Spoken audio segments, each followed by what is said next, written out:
ప్రైజ్లార్డ్. మన ప్రభువైన యేసుక్రీస్తు నామములో అందరికీ ఉదయకాల సమయమున శుభాభివందనములు తెలియజేసుకుంటున్నా.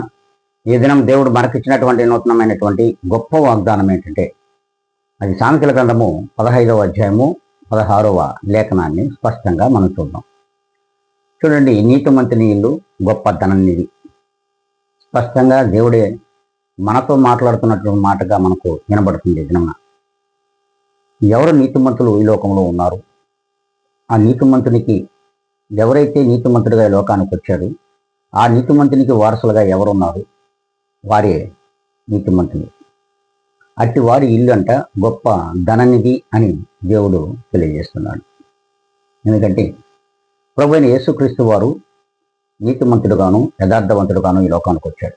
వచ్చినటువంటి క్రీస్తును మనం అంగీకరించిన ఎడల, ఆయన్ను అనుసరిస్తూ నడుస్తున్న ఎడల, ఆయన మార్గములను మనం అన్వేషించిన ఎడల మనమే నీతిమంతులు. అట్టి నీతిమంతులుగా మనం ఉన్నామో లేదో ఒక్కసారి మన ఆత్మ పరిశీలన చేసుకొని, మరి ఈ దినం నుండి అయినా సరే, ఈ శ్రమణ దినంలో మరి అతి కొద్ది కాలంలో సమీపిస్తున్నది గుడ్ ఫ్రైడే. అంతేకాకుండా యేసుతో తిరిగి లేచిన దినం కూడా మనకు మరి సమీపించుండగా, మరి దేవుడు ఇట్టి గొప్ప ధననిధులు మీరందరూ కావాలని దేవుడు ఆశిస్తూ ఉన్నాడు. అట్టి నీతిమంతుల కోవలో మనము ఉండాలని ఆశించాలని ఆశించినట్లయితే మనము కూడా ఈ యొక్క ప్రార్థనలో ఏకీభిద్దాం. అందరం తలలు ఉంచుకుందాం, కళ్ళు మూసుకుందాం.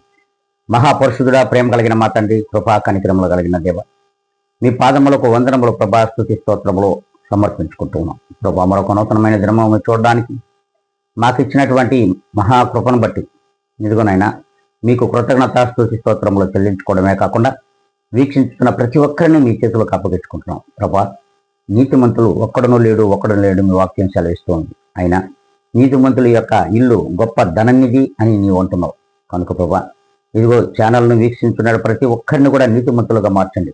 అట్టి కృపా సహాయం చేత వారిని మీలోనికి నడిపించమని యేసు క్రీస్తు యొక్క గొప్ప ఘనమైన నామంలో నన్ను నేను మిక్కిలిగా తగ్గించుకుంటూ అడిగి వేడుకొని ప్రార్థిస్తున్నాను మా ప్రియ గొప్ప పరలోకపు తండ్రి.